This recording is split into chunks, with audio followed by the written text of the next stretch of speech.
Okay.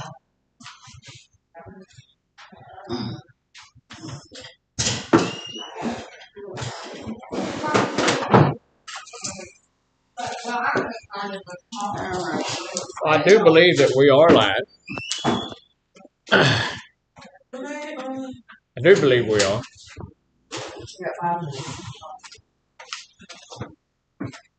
So, This class is too long. remember that we are live and people can't hear you. So, And you feel this. Hello, Sal. don't say anything you don't want people to know. We're going So to don't be. say I'm afraid. We're going to continue talking about what we've been talking about today. We've got a couple of more days to talk about spirituality and our recovery. So we'll be talking about that. We also, everybody bring their book. Everybody got their book. I brought her today. Really?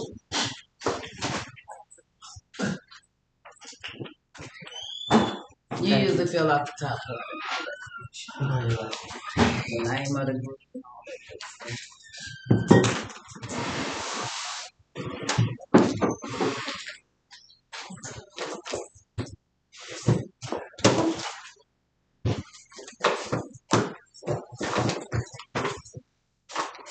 Excuse me.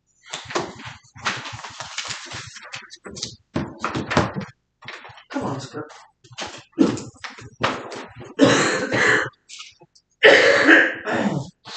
Excuse me. Where's the other sheet? Yeah.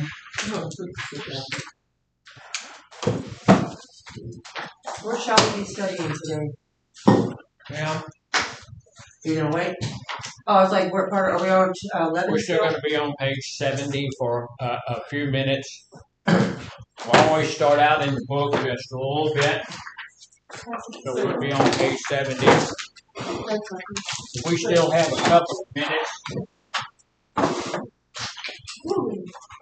I think I got everybody called. Look, before we begin our group,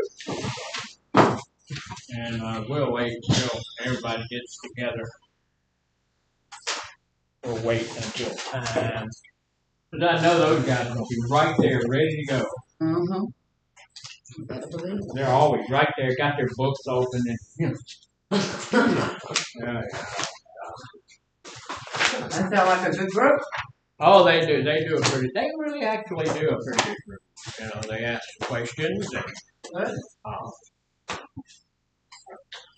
have some input. Usually.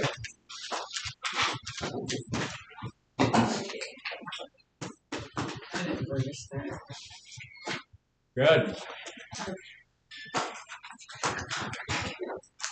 So the topic most likely help you live. You know, the topic is spirituality and recovery. Okay, Right. so we still on that. We're going to be in spirituality and recovery for the rest of the week. I just marked my But we're going to be talking a little bit about self-care. self-care. That's what I'm looking for. Everybody got it. No, I can take Self-care. Yeah, kick me out. Title more page. Yeah.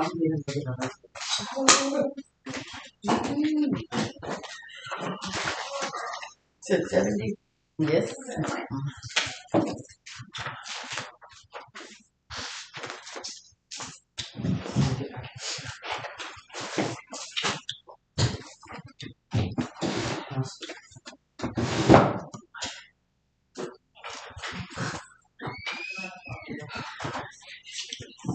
How's the restaurant?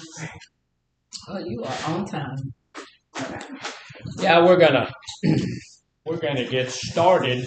But I wanted to share a couple of things with you before we get started real well. We want to make sure that we have our sign-in sheets done so that they can be read. If I can't read your name, I will struggle with it a little bit, but I'm not going to struggle with it a lot. I'm going to try to figure out who you are. But if I can't, then I'm going to just not give you credit for the group. So if you can't read your name, guess what? I can't read it either, and no one else can. So print it out beside that, or take a picture of yourself and put it out there.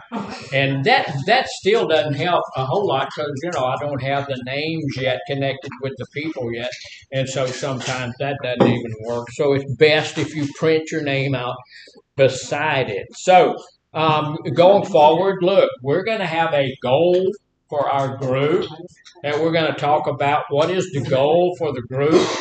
So what do you think the goal for the group is today? Pay attention. Paying attention. That is a good goal for the group, paying attention. One of the goal for the group is by the end of the group, we want to learn a little bit about how to connect spirituality into our recovery and do some self-care. We need to learn about self-care. We need to know that, hey, there are things I need to do to take care of who? Myself. Me. So that's the goal. We're going by the end of the group, we ought to have something. We ought to know a little bit more about how to handle some self-care, how to take care of myself a little bit more, right? So that's our goal. So at the end of the group, we're going to take a look at it, see if we've learned anything about that. Beginning on Monday, we're going to do some things a little bit different, which is going to be a little bit of a chore, but we're going to get it done. We're going to take a quick quiz before we begin our group, and then we're going to take an after quiz. And I'm calling them quiz because we don't want to call them test. But that's what we're going to do. Just on whatever the topic is that morning, I'm going to give everybody a little something, and this is what I know about it, and then we'll talk about it a little bit, and then at the end of it, we'll talk about it again to see if our knowledge of that topic has increased at all. So why would we do something silly like that? See if we're paying attention? To help with engagement.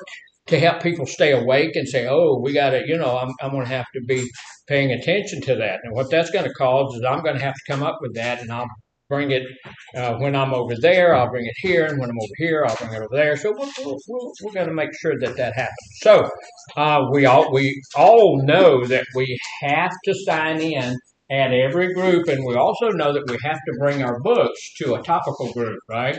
This is a topical group. What does topical group mean? It's on topic.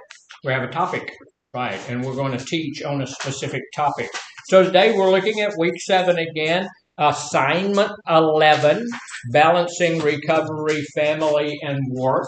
And if you're not up to this point in your book, that's okay. You need to be wherever you are in your book when you're on your study time or when you're doing whatever you're doing. But in here, we're going to take a look at this morning. Now, this assignment has 3 bullet points over here. And so we've looked at 2 of them, so we're going to look at the last bullet point this morning and just kind of discuss it just a few minutes. It says, look, avoid work-related difficulties that undermine wellness and recovery.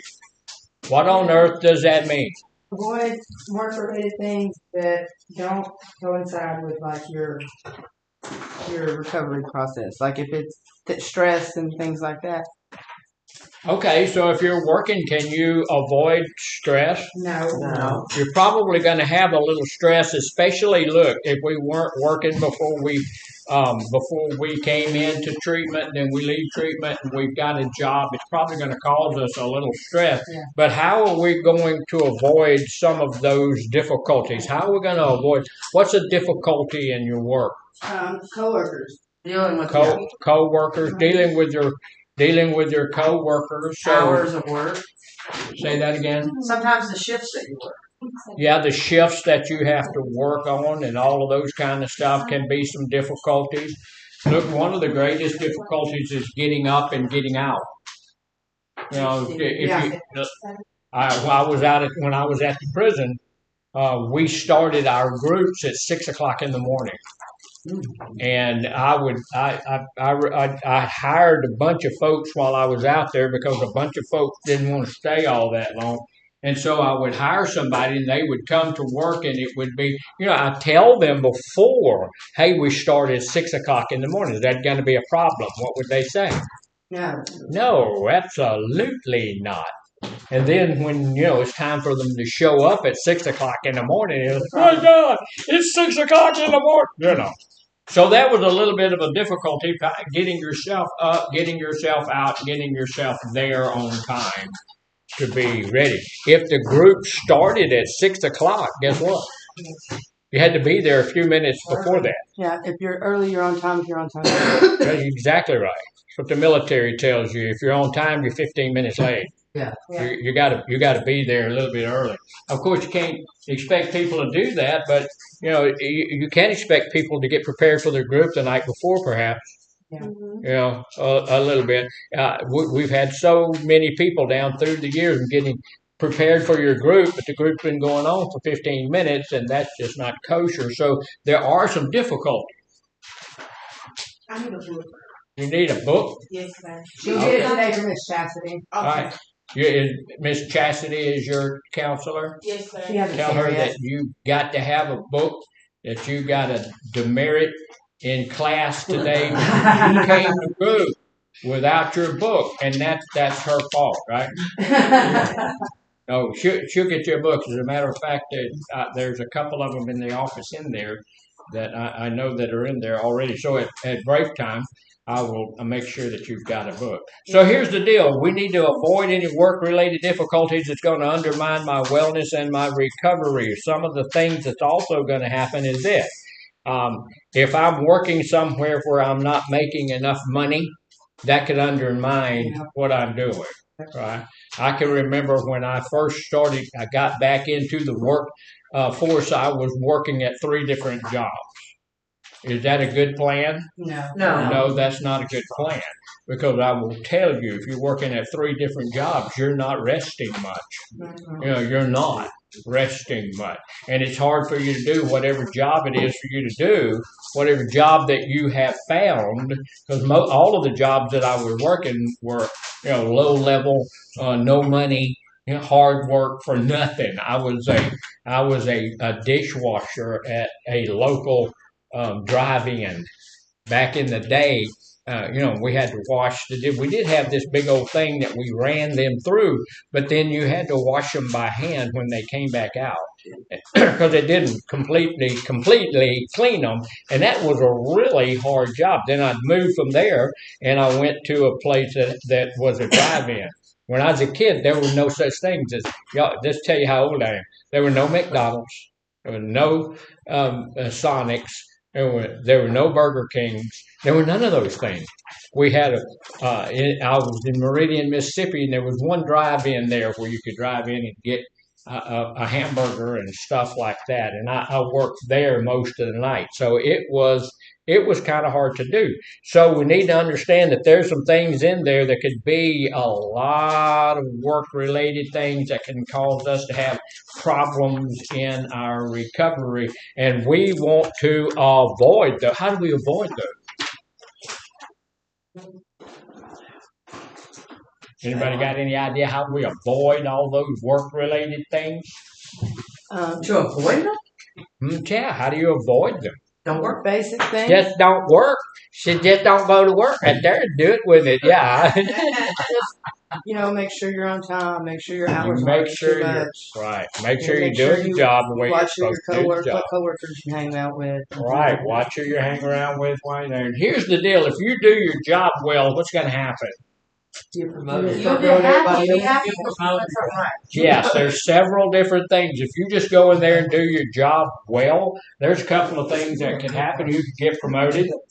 You can get and make a little bit more money. You will feel better about who you are. And even if you never get promoted and if you never get a raise and all of that stuff, a job well done is its own reward. Right? And so that it feels good when you leave there that day knowing that you've done well. And that kind of stuck with me for all these years, when I go home, when I sit down at the end of the day, I go over my mind what I've done during the day, and yeah, that helps me feel a little bit better about myself. You know, I did my groups, I did the notes, I did all of this stuff, and then I went home, washed my clothes, cooked my supper, whatever I had to do, cut the grass. I went out last night to cut my grass. It's like 914 degrees. And I said, man, I'm gonna do. Got me a glass of water, a bottle of water, put it on my lawnmower, got up there and put my key in there, and it went. So my battery's dead in my lawnmower. And I'm thinking that's just God. He killed that battery so I didn't have to cut the grass in 900-degree weather. But you know, now I got to get a new battery and go do all of that kind of stuff. So Saturday I got something to do. I can't do it tonight because it's church night, right? Right. All right. So one of the most important parts of recovery is balance in our lives. Right? We have to have a balanced life when we get out of here. How many of us know that sometimes we work too much? Yes. We put too much into working. That's all we ever do.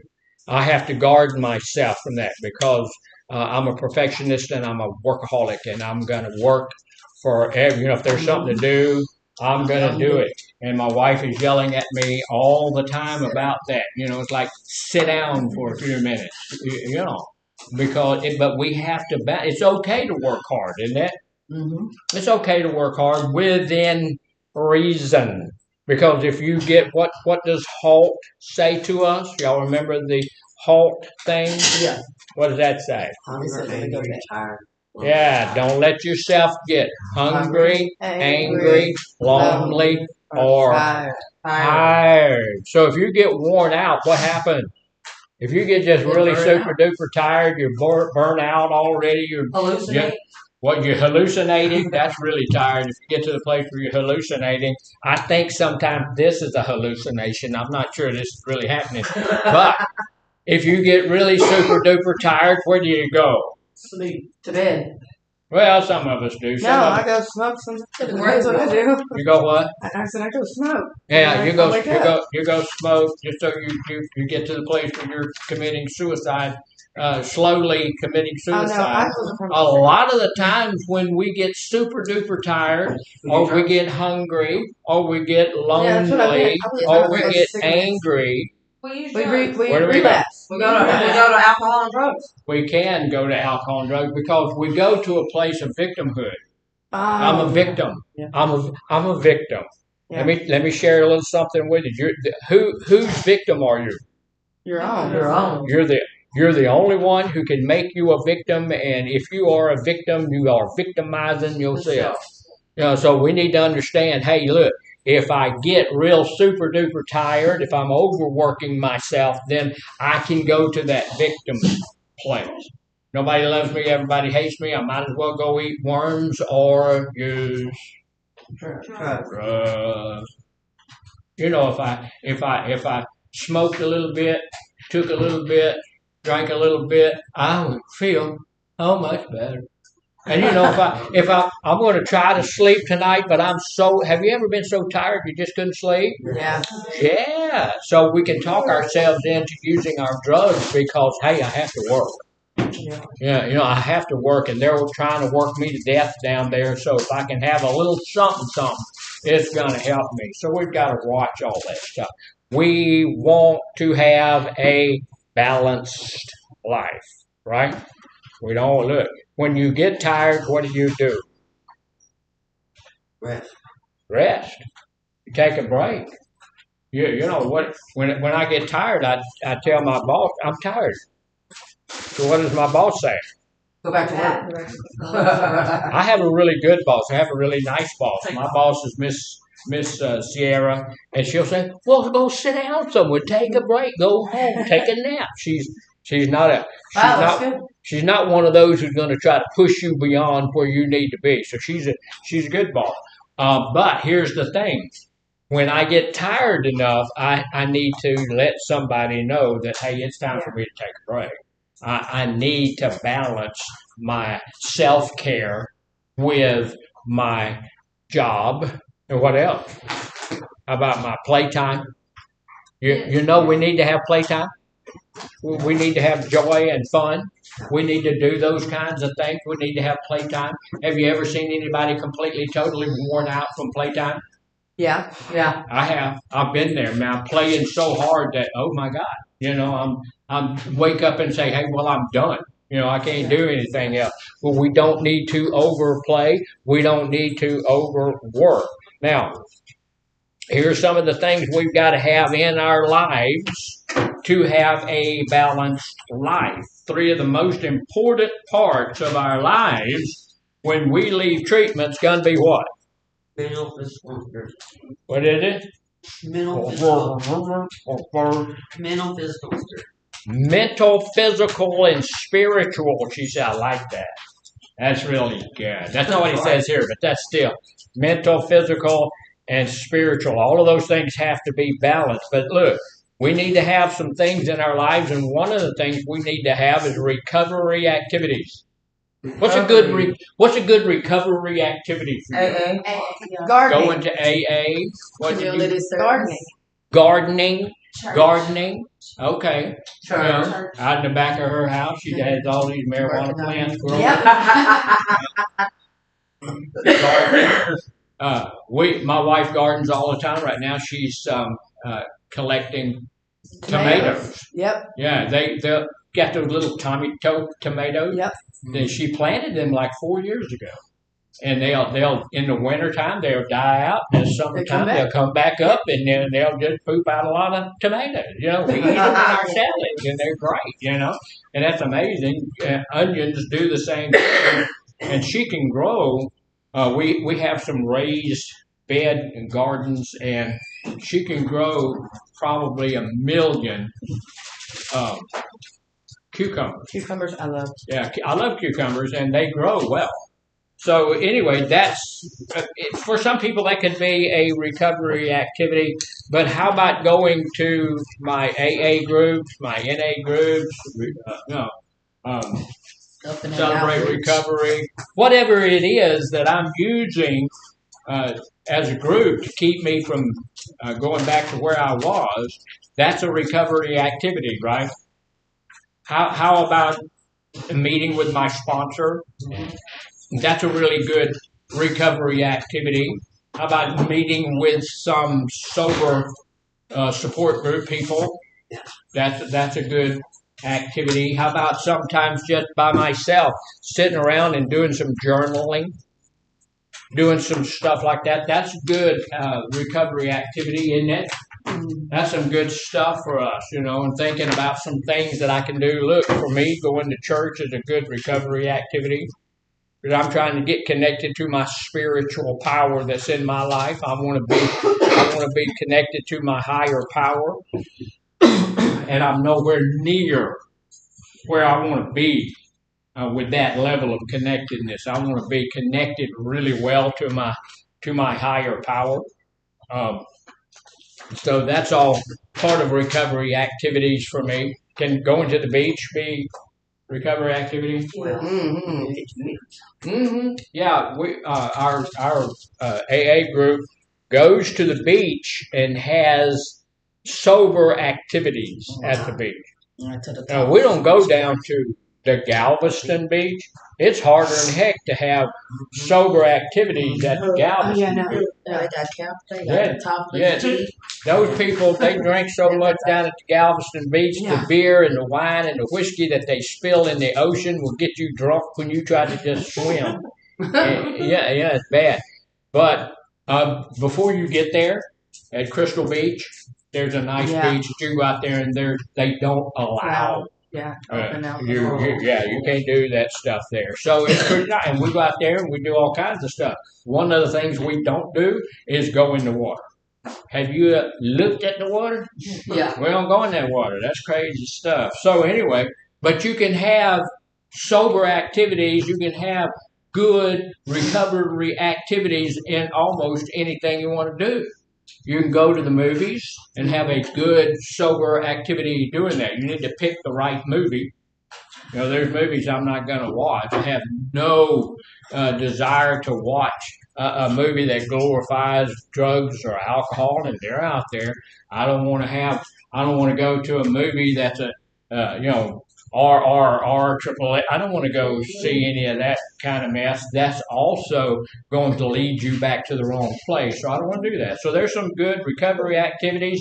There's also the second thing that we need to make a point of is to rebuild our family life, and that looks different to different people, doesn't it? Yeah. Here's the deal: if your family life before you came in here was one of drugs and alcohol and abuse and all of that stuff, that's not what you need to rebuild, right? Right. So can you rebuild? Can you rebuild your family life and leave some of those folks out there that are dangerous people out of your family life? Can you do that? Absolutely. And that's a good recovery activity when I'm building, maybe even building a brand new family. You know, but I still have to have family life because we need to have love and belonging, right? And probably, maybe tomorrow, we're going to do Maslow's hierarchy of needs. And that's one of the hierarchy of needs that he came up with. That means that each and every one of us need to have love and belonging. So if you tell yourself, well, I'm going to stay sober, and the way that I'm going to stay sober is just be by myself the rest of my life, that's not going to work very well for you. Because you're going to get that, what you say? Don't let yourself get hungry, angry, lonely. Yeah. So we don't want to be lonely. Right? We want to have some people around us. So we want to have our family life, and then lastly, we do want to pay some attention. Hey, ma'am, she don't have a book, so we just want her out of our class because she ain't got no book. They just take the whole group. They don't have books. Half of the group gone. Man. Everybody else gets to go, but I don't like it. I don't know, everybody leaving. So the third thing that we need to get into some type of a balanced situation is our work life. Some of us are not going to have to work, but most of us are going to have to work somewhere, somehow. We need to have some money coming in. You know, we need to have something going on in our life. Look, work's a good thing, isn't it? Yes. Why? Pays your bills. What it is? Pays your bills. It keeps you responsible. That's a good thing. Work is a good thing. The Bible tells us that work is a blessing. Work is a gift from God. The Bible tells us also that God will bless what you put your hands to. So if you go put your hands to something, you try to do a good job wherever you're working, God Almighty is going to bless that, and that's going to be a good thing for you. It's also going to give you a sense of accomplishment. I can do this. If you ever went into a job wondering whether or not you could do it, I've gone into several jobs like that. One, oh my God. You know, I lied to those people when I sat down and they said, can you do this job? I said, well, you betcha. Oh, absolutely. Brain surgery can't be all that hard, right? I've seen it on Facebook. Yes, ma'am. And it teach you different skills. Yeah, I can teach you some different skills. And integrity. And that's a real good point because here's the thing. What do you have between your ears? Eyes? No. You have I have eyes. You pointing at your eyes. You have gray matter. You have a brain, and most of us don't really realize how brilliant we are. Yeah. You are amazing. I mean, you can learn new things. Mm-hmm. One of the most amazing things, and I watch people do this all the time, when people speak, they can tell you a thought or an idea that's in their mind without even having to stop and think about it. If you had to stop and think about every word that you needed to say, you wouldn't be able to communicate. You'd be just stopping and saying a word and be real staccato and all of that kind of stuff. And there are people who speak that way, and they have a mental issue. But most people, and that just shows how brilliant you are. And you can go into these situations, and you can learn and add new skills and build new things. So it gives you a real sense of accomplishment as you get things done during the day. And so that's a really good thing. One other thing that it does is get you away from whatever situation that you're in, right? Mm-hmm. It gets you away. I get to get up in the morning. I get up at 4 o'clock in the morning, and about 10, 15 minutes till 6, I leave my house. During that time, I've done Bible study. I'm doing all that stuff. I'm doing a study on the computer about how to work on computers and all of this kind of stuff. So I've spent some time there, but then I get to get away from that place for a while. And that's good sometimes, right? It fights boredom and stuff like that. And why don't we want to get bored? Yes, we want to. That's what it is. I know how to defeat boredom in my life, right? Yeah.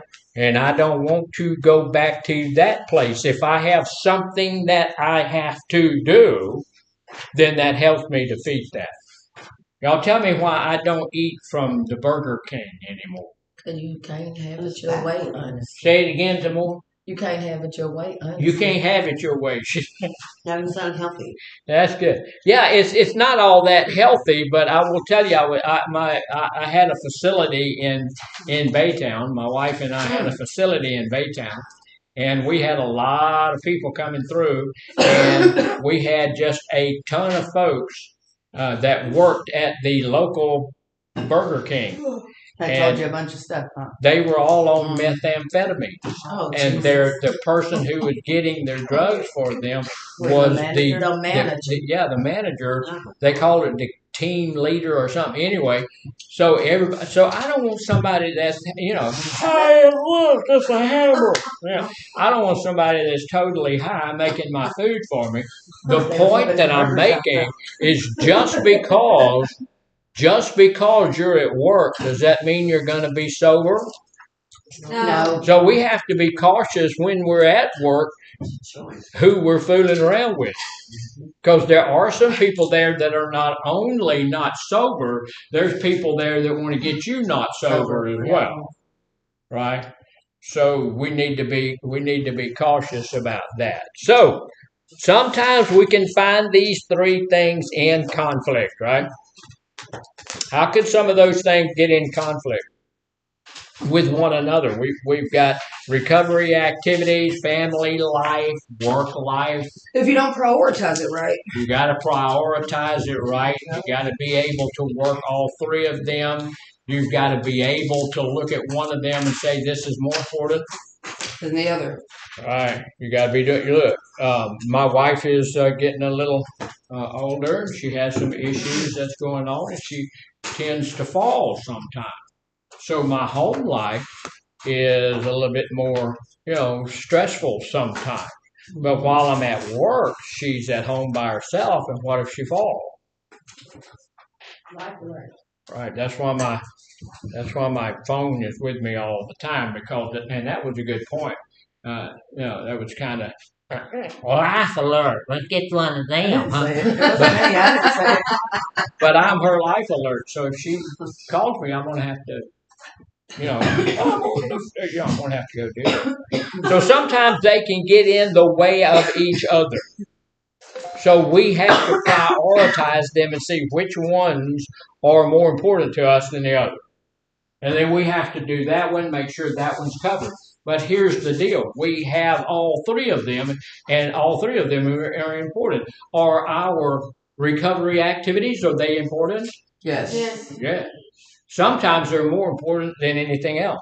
Mm-hmm. Right?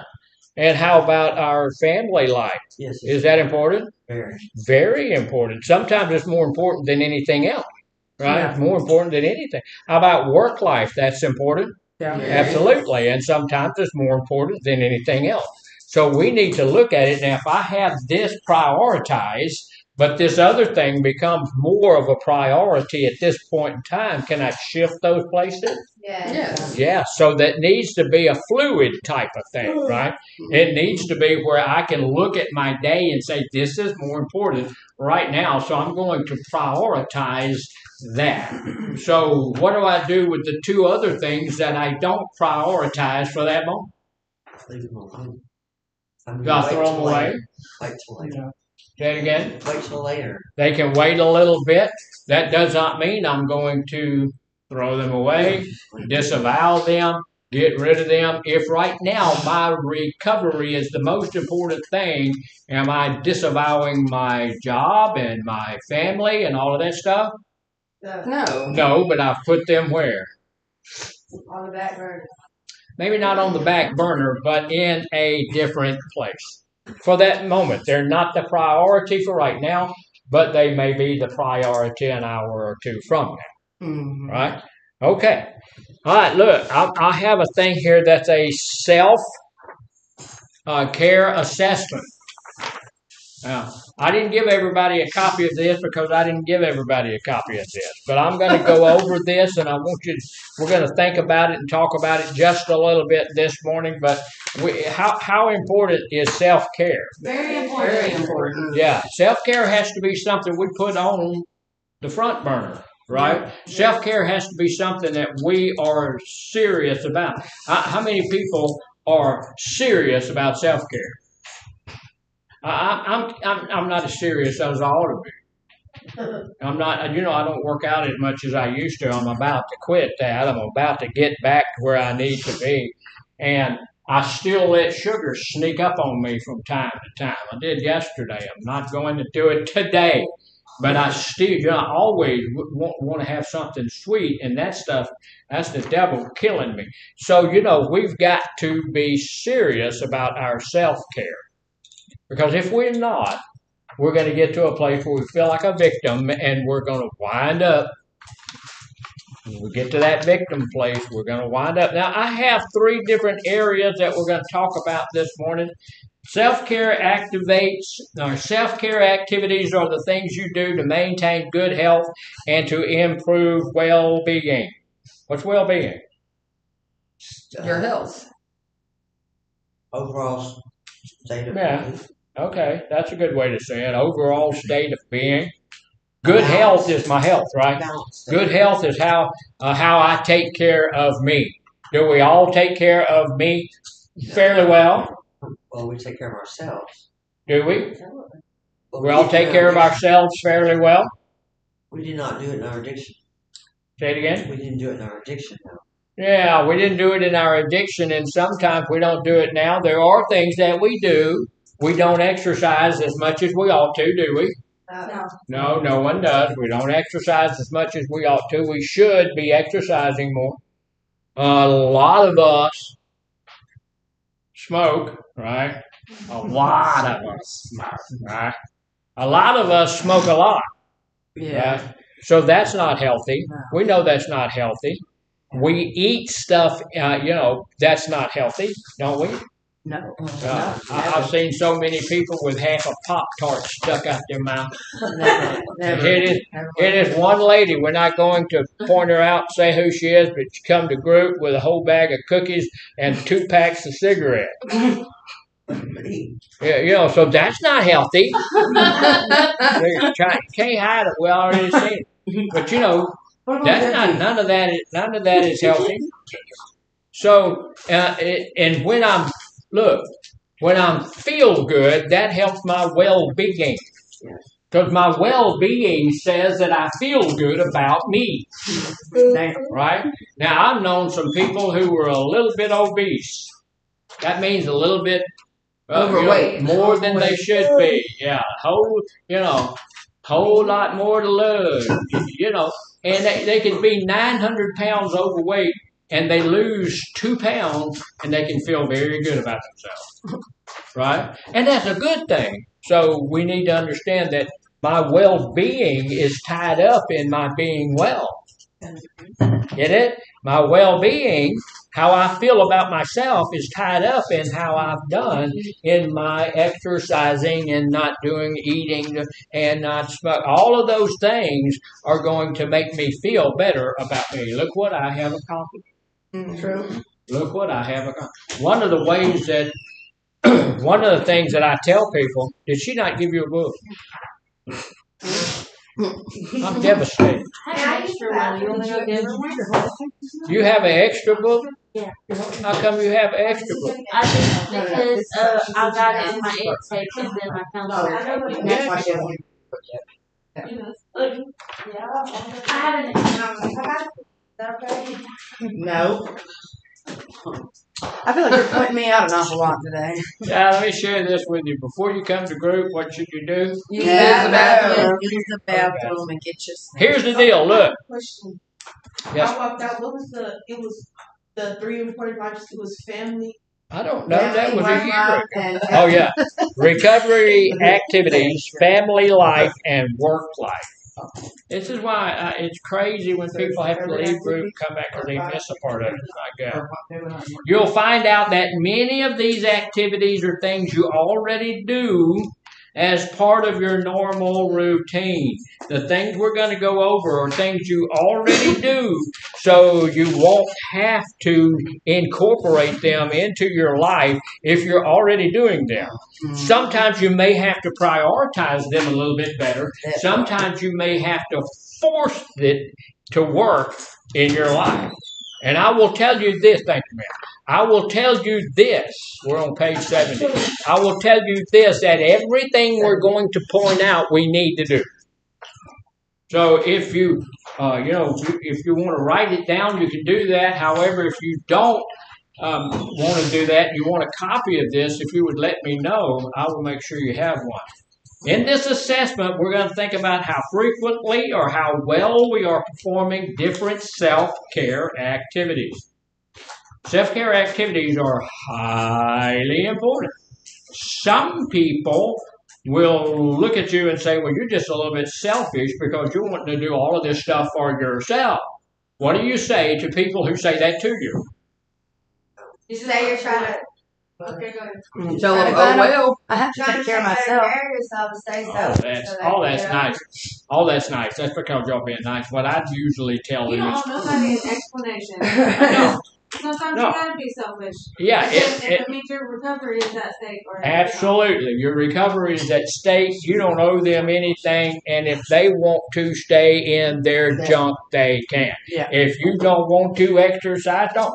If you don't want to get rid of all of these bad, terrible, nasty, ugly addictions in your life, don't. But leave me alone while I do it to me. Yeah. Because this is about me. So the goal of this assessment is to help you learn about your self-care needs. All of us do something for self-care. Most of us get up in the morning and brush our teeth. That is you doing self-care and making the day more pleasant for me. Good. So that's what the goal is. We want to see those things. The goal of this assessment is to help you learn about your self-care needs. What do I need to add into my self-care regimen? exercise, Activities. meditation. So we're going to look at meditation's good. All right. So as a starting point, this is not there's no right questions, no wrong answers on this assessment. There may be activities you have no interest in. Some of them you need to get interested in. Some of them maybe not. Others that you are interested in may not be listed. This list is not comprehensive. It serves as a starting point, all right? And to get us thinking about our self-care needs. Yes, ma'am. I do. There's one I forgot. Prayer. Prayer. Mm-hmm. Yeah, that's a good self-care. That's a need for me. I have to talk to God every day, 3 or 4 times a day. So here's some of the things. This is physical. This is just physical self-need. I eat healthy food. One of the other things that I want to share with you this morning is that we need to be using positive self-talk. No, we don't need to be using negative self-talk. So we need to be using positive self-talk. And when we say things like, I eat healthy foods, is that positive self-talk? Yeah. Yes, it is. That's positive self-talk. And as you say these things to yourself about yourself, they will become a reality. So when you go to the store and you're walking down the cookie aisle and you're saying, I eat healthy foods. I eat healthy food. You know what I do? I eat healthy food. You're going to walk right past the Pop-Tart. I highly doubt that. Well, and you may not, but here, look. When you are quitting smoking, when we do the smoking cessation thing, one of the things I teach is that you need to be saying, I don't smoke. I'm not a smoker. I don't smoke. Even as the cigarette is going up to your mouth, you say, I don't smoke. I don't smoke. I don't. Why is that? So that way you can trick your brain into thinking. What comes out of your mouth goes into your ears, convincing you that's what you want to happen, and it'll happen for you. Here's the deal. It's not a lie. It's you talking about your goal. It's you telling yourself what your goal is. So I eat healthy foods. Second one is I take care of personal hygiene. We talked about brushing your teeth, right? That's personal hygiene, right? I wash things. Body parts. I wash things. I don't want them, when I go to see my endocrinologist, one of the first things that they want to do when you go to see your diabetes doctor is they want to look at your feet. Yeah. So what does that mean? Clean your feet, wear clean socks, and wear shoes. Yeah, that's right.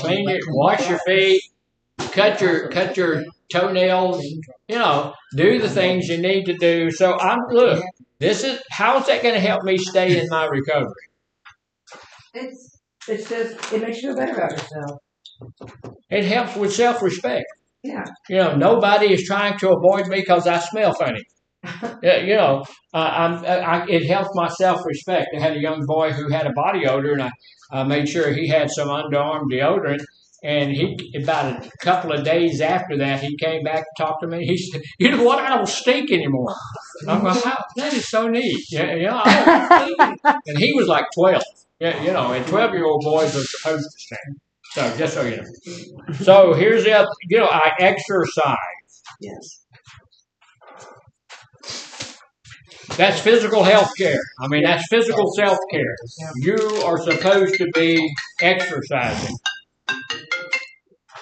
Right? We are supposed to, our bodies are meant for exercise. Why, how do we know that? Because it'll get tight, and then when you bend your knees and stuff, they get the popping and all that. They get the popping and everything. When you go work your muscles, they grow. Yeah, that part. So God put in you the ability to grow the right way. When you go work those muscles, they're going to grow. So that tells us that we were meant for exercise. It's good to get your heart rate up and get your heart rate down. I do a lot of yard work at my house, and I can get out there, and when it's good and warm, I can get my heart rate up 2 or 3 times. Right now, I'm clearing off a couple of fences, and that'll get your heart rate up really good. Is it good to get your heart rate up? Yeah. Why? It gets the blood flowing. It's the blood flowing. That's right. What else? The blood flowing and oxygen. What is your heart? It's a muscle. Body. It's a muscle.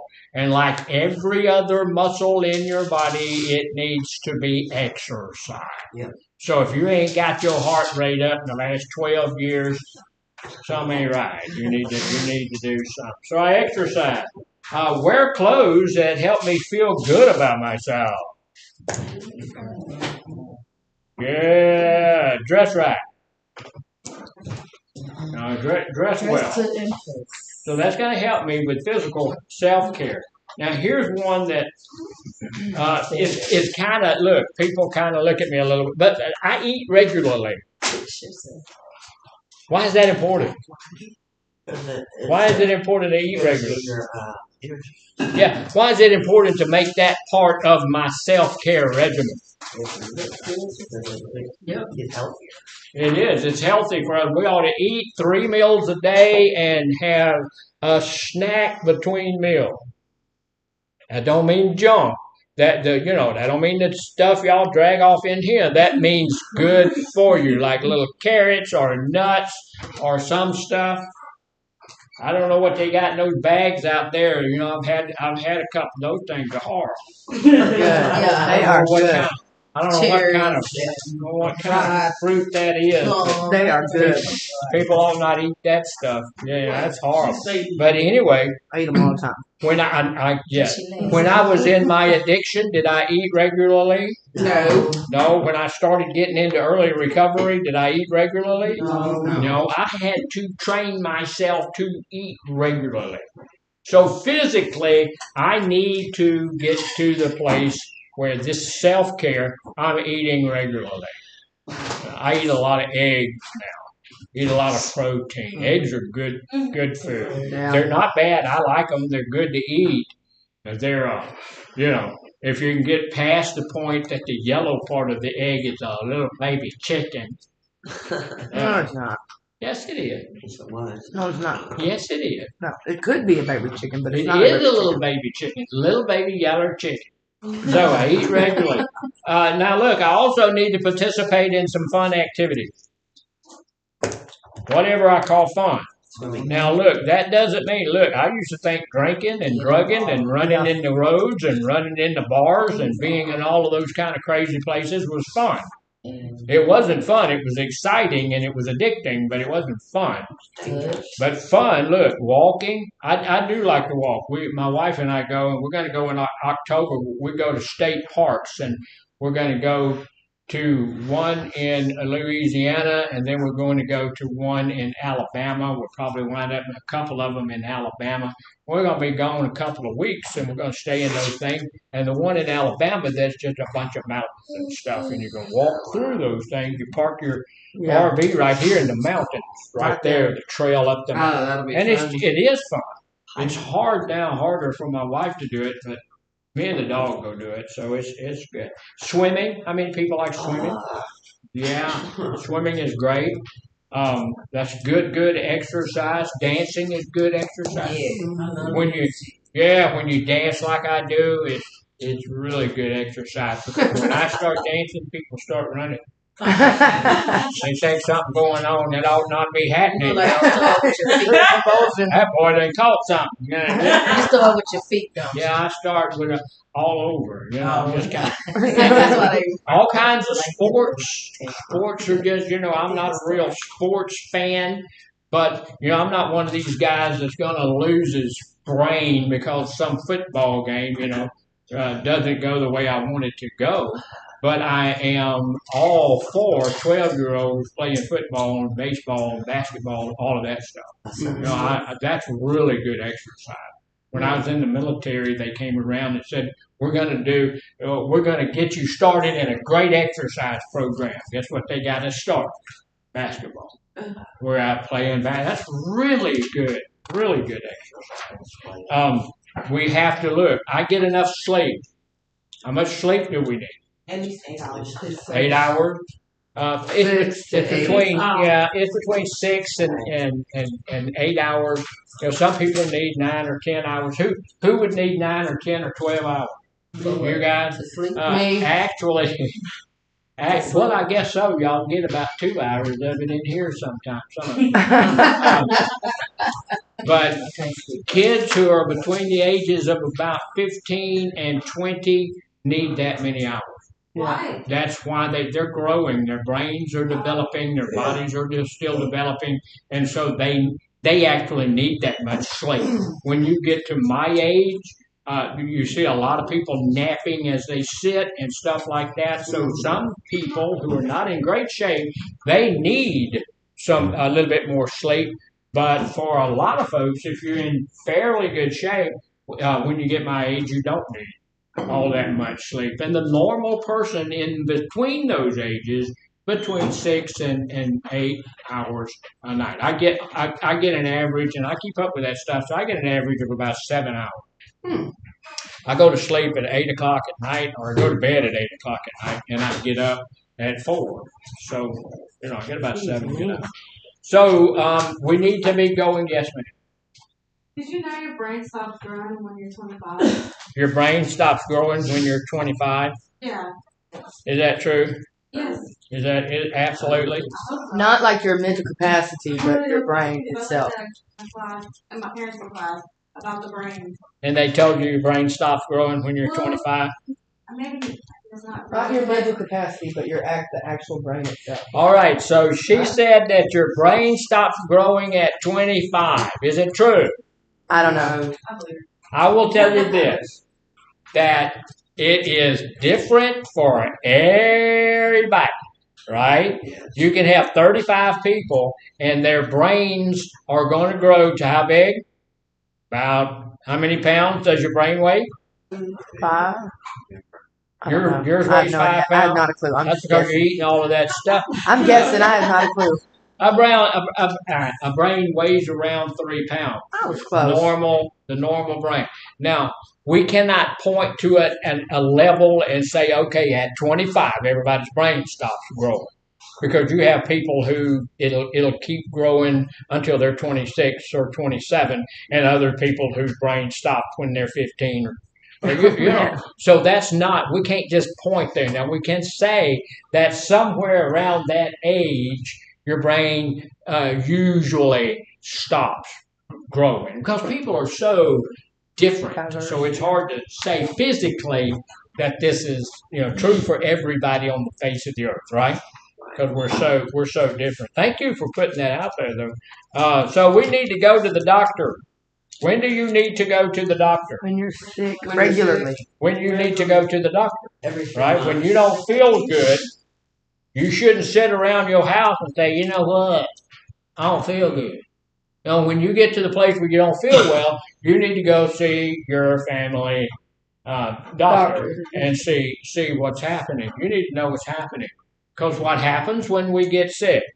Ooh, we feel bad. You do feel bad. Say it again. End up in the hospital, end up feeling real bad.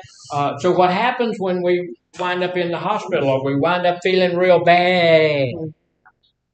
Come on, y'all. This is the simplest thing in the world. We get to the place of being a victim. Mm-hmm. Oh, man, just don't feel good. It hurts when I do that. And the doctor don't care, my mama don't care, and nobody cares. And where am I going? Go into a victim stance. And when I get in a victim stance, what can I do? Relapse. I'm going to relapse.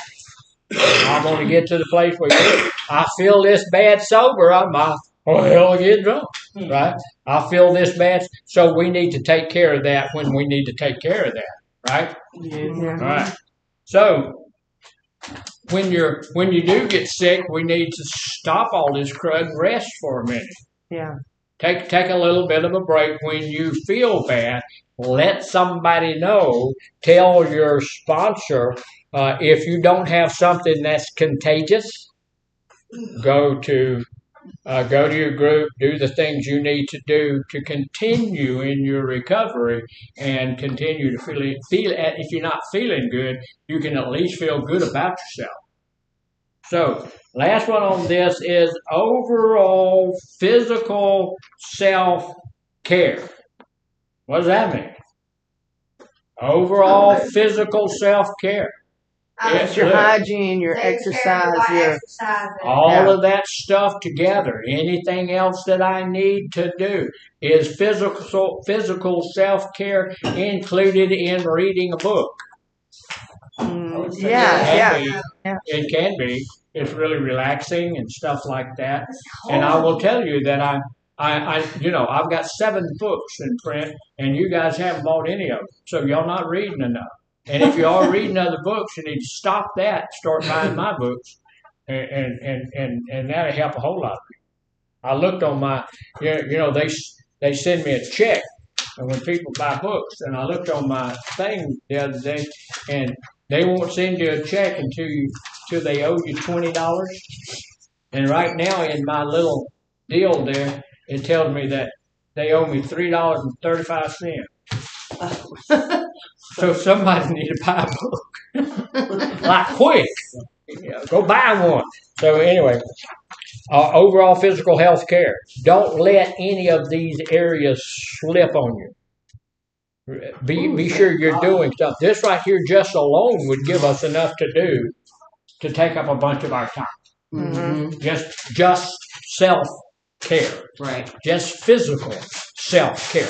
But there are other areas of self-care that we need to look at. Yeah. So the second place, we still got 5 minutes in this section, so we're going to look over this a little bit. The second part of our self-care regimen is psychological. Psychological and emotional self-care.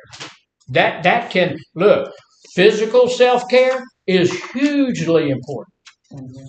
And look, physical self-care is going to lend itself to psychological and emotional self-care, won't it? If I feel good, I'm going to feel good about myself. Right? If I feel good, and there's that thing, it's talking about wearing good clothes and all of that kind of stuff. If I look good, that helps me feel good. And if I feel good about myself. So, physical self-care is hugely important to my recovery.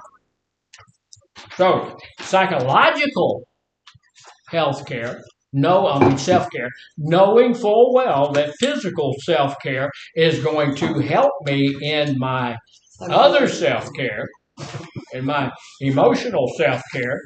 So, now look, some of these you might not want to go tell your counselor or something. You might not want to go tell your boss. Because some of the things that's important for psychological self-care and emotional self-care is to take time off from work. And that's what I tell my bosses. I have a good boss. So I went and let her know that, in October, every October, we go. So this October, I'm going to be gone for 2 weeks. She had this panic look for a couple of seconds, but then she said, you need to go and take care of yourself. That you go enjoy your vacation. You get, I let her know 3-4 months ahead of time, but she didn't have a problem with that at all. You need to go and do what you need to do to take care of you, right? And so we need to do that. If you are in a place of employment that is okay with you doing self-care, then you're in a good place, right? So here's the deal. You can take off time from work, take off time from school, take off time from other obligations. Sometimes we need to get ourselves to a place where we're not under the gun for any obligation whatsoever. When you come, I have deadlines that I have to be in part of, this has to be done at this time. Those are all stressful and all of those kinds of stuff. I have to do my notes. Those are all stress-related things. So when I get in my truck, pulling my trailer, all the stress is gone. All the job-related stress, all of those obligations that I have around the house. Because, I'm going to leave the house and everything else, and it's not going to be there. You need to be participating. How many people have a hobby? Yeah.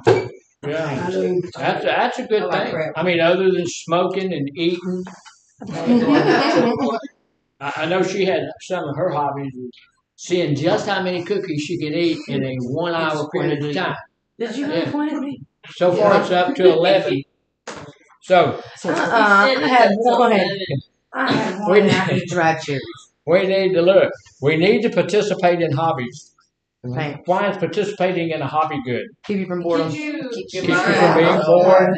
Fills up your time. Makes you feel good about yourself. It does make you feel good about yourself because if you get good at your hobby, what? People notice. People will notice, and it gives you you feel good about being accomplished in that area. And I know people who have made their hobby uh, A their career. job, yeah. And the guy I fly with a whole lot, you know, he'll tell you all the time, I do this for a living. He's an instructor, you know. They pay me to do this. Yeah, I said, okay, calm down, Bubba. You know, and they do. He gets paid 50, count them, $50 an hour. That's not bad. No, that's not too bad. As an instructor, a pharmacist makes $40 an hour, so he makes $10 an hour more than the pharmacist. Pharmacists make $40 an hour. They do. They sure do. They have to. They got a lot of They work. do. But you have to have a lot of education to be a pharmacist. Now, you can't So, be selling, huh? we're going to continue this in a few minutes. Now, we're going to take about a 15-minute break, y'all. Is there a list going around? Since everybody has quit smoking, It's right here. you'll have to figure out something to do, but come back at 15 minutes after. KARA? Yes. For Patterson. For tonight. What about? For tonight. Oh, yeah, we need to get that doctor. Oh, he's still on there. I wanted to show you. He just covers it up. So? I'm not sure. Okay. Nobody's listening. They're probably like, hey, don't smoke a cigarette. Don't worry about what. You don't worry about me, my cigarettes or my cookies. And You just gave me one of them. I know, so I didn't have 11. Why are you hollering now? yeah, Because if we're doing it, I'm not going to Yeah, what's the thing? powder master. Kara's World. It is Kara's World. That's why we need this. All that milk every day. Well, I'm glad you put that on your shirt. I wouldn't have known you was a black woman. You know, I know. I gotta let it. Those that can't see, they can read, hopefully, and if they can't read, they can hear. That man,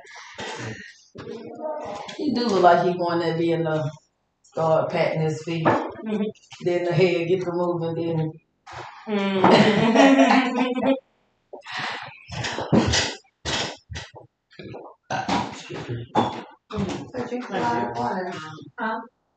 You know a lot of water?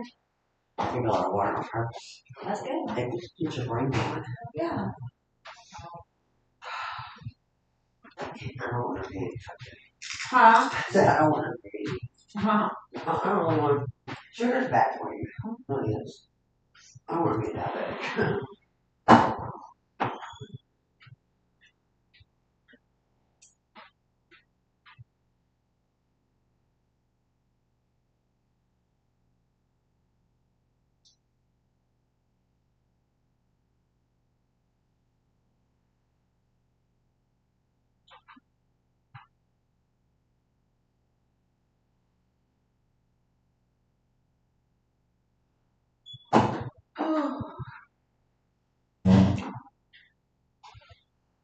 Are you zoning? Huh? Are you zoning? Yeah.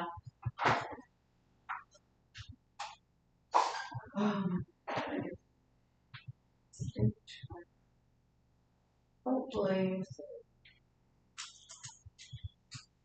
Oh man, I just got to check my phone. I mean, like, use my phone to get, like, PO numbers.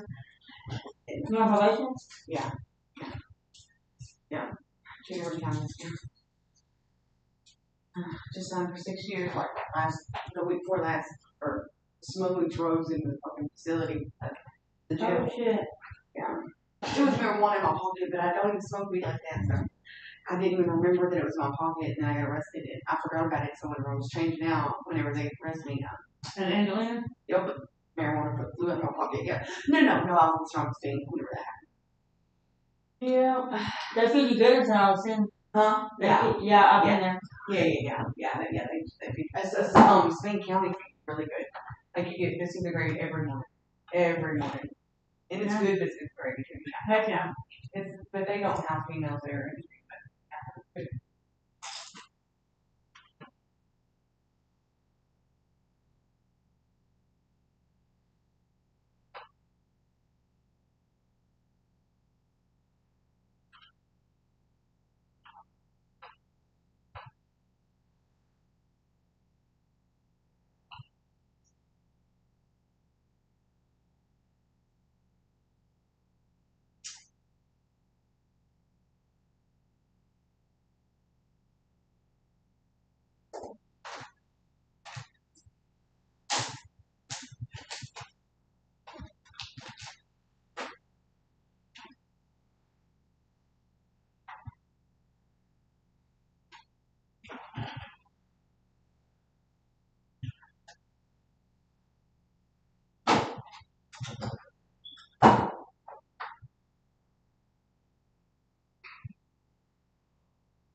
cold.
What?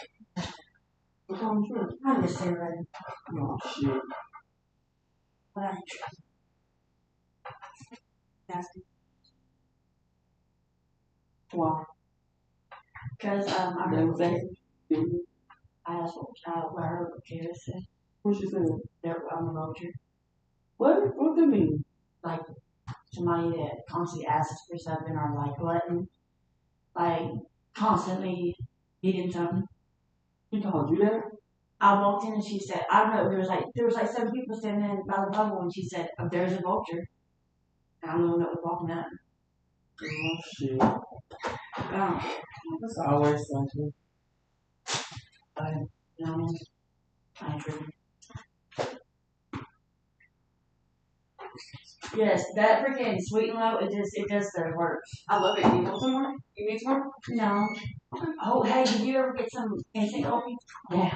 I did. Well, I forgot this. I'm like, whenever I was going to get my phone ready to go, but It's okay. yeah, I forgot. That's all right.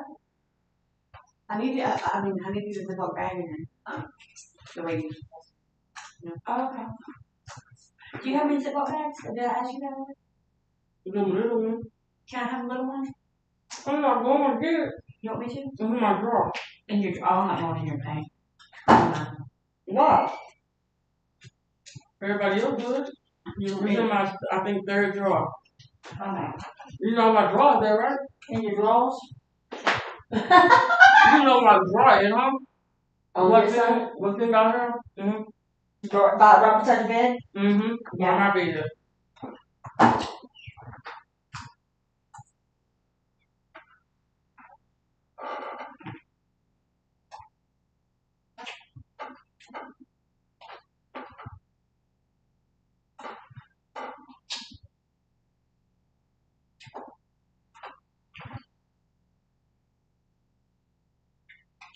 Oh. Ow. I'm always choking on something. I'm gonna kill my damn good choking. Damn. It's okay. It's okay. I feel like somebody poured it. I need this time. I went in the daycare. I'm like, what damn kids at? The kids are in there? Yeah, they in there. They sleep. Oh. Hey, Miss Emily. Hey, can I get some snacks from somebody? Hey, do you want to buy some food snacks? When? I got my food snacks. We don't go to Walmart till next week. I need cigarettes. Oh, just put my card up. Unless I can order. Yeah. You know they have that with them?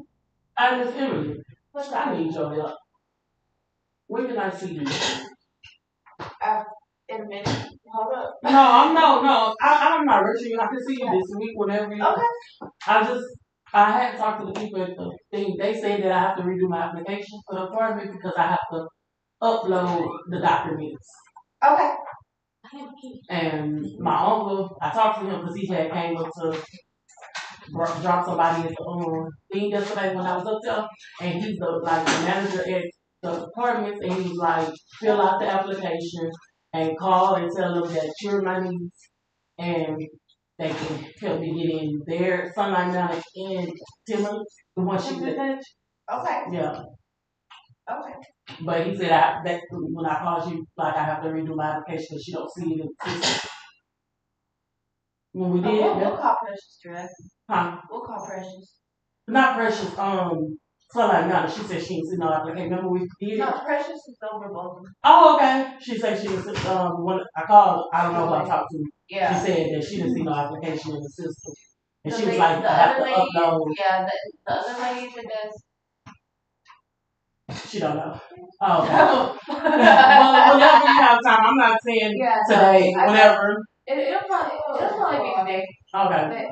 So are you Leah? Yeah. I'm Leah. She's Leah. You're Leah. Mental. Come on. Mm-hmm. We got new people. Sorry. A lot. I know. And what you was? I was looking for you. Oh, one thing. I went yesterday, remember, to Spinner's work. She said you have to put me back on the list for July the 29th at 8. Okay. Because when we walked in, the lights got turned off the day before, and they had to get everybody in that day. So we couldn't be seen. Okay. So she So told you guys get this? only her. Okay. Me and Amber didn't get seen, but Amber started acting a fool, so they sent her to the hospital. They sent her to the nut house. Well, I'm Okay. Tell me mine. Well, she was running around outside, right? Amber crazy. Then saying she hears voices. Girl, you don't need to be here. You need to be where you're at. Period.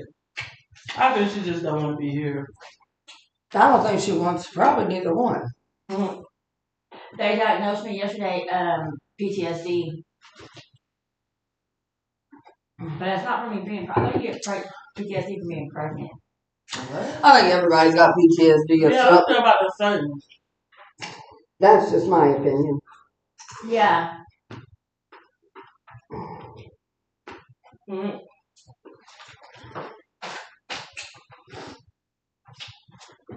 I need some stronger coffee.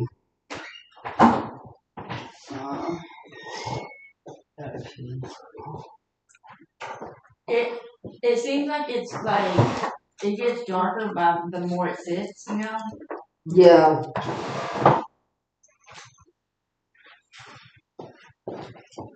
I need to go fix another cup because I ain't gonna make it take this down in the next 45 minutes. Mm-hmm. Hey.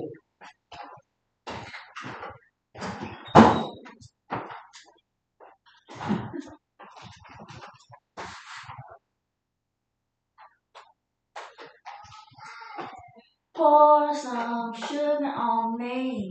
This dude gave me this pen. Robert, he said he has a blue one just like it. He got me. Ooh, girl.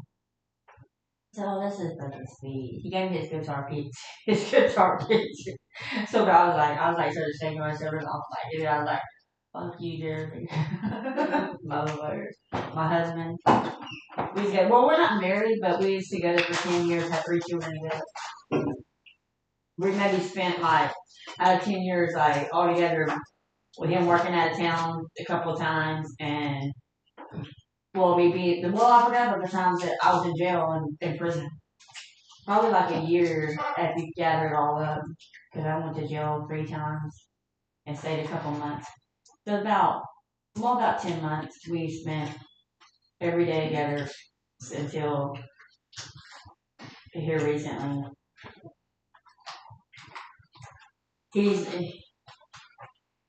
He's out there bad. Oh no, Me too.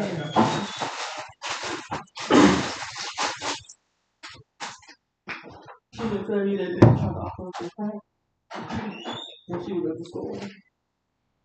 You made it back. I made it. I know. All right. It's just about time to get it all started back again. Oh, yeah. I know that probably folks at South can't see this all that well. I didn't see nothing. You was talking about some bluebirds and redbirds. I said I didn't see nothing on that thingy. You had some bluebirds and some I guess you're drawing yesterday. We didn't see that. Well, yeah, and on here today, she said she couldn't see the bluebirds and the redbirds that were on the one yesterday. And I do apologize for that. It's just not. It doesn't come across really well. I want to try to figure some stuff out on that. But this is some examples of self-care. This is a weight set. This depicts exercise, so we need to be exercising. This is a table. I know that it's a really good table because one of the ladies thought it was an alien.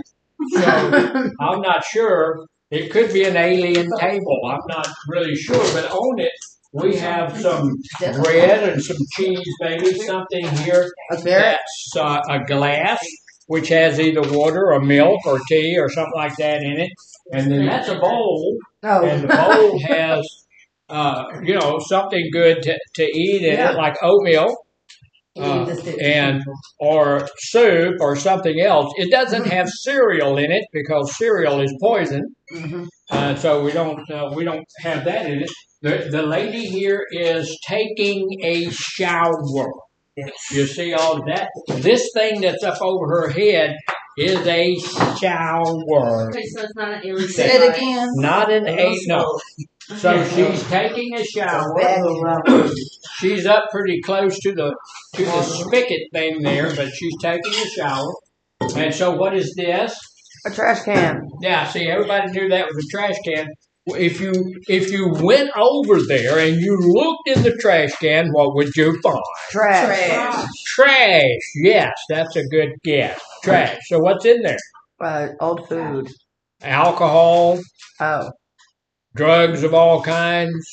Cigarette butts. Tobacco, not cigarette butts, the whole pack. Cigarettes being thrown in there because we're trashing the junk that is causing us a whole lot of problems in our lives. And so we're getting rid of all that stuff. We're putting it where it belongs. Does that make sense? Yes. It does make sense. That's a trash can. That stuff's trash. Right? It is. Now here's the deal. Why are we... See, all these are hills. What's these little green things? Trees. Those are trees and things. What does that tell you?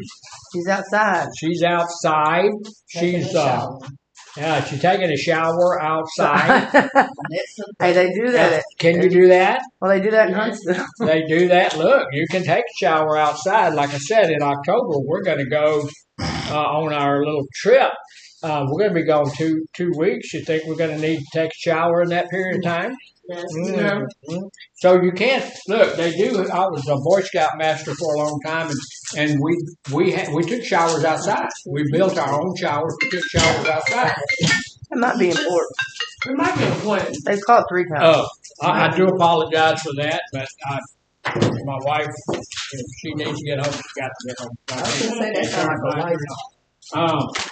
So anyway, but when you go to the parks, they have showers and bathrooms there. We have a shower in our RV, but we don't use it because their showers are nice and they're warm. And you can go over there, and it's easier because they got to dump all the water that goes through there.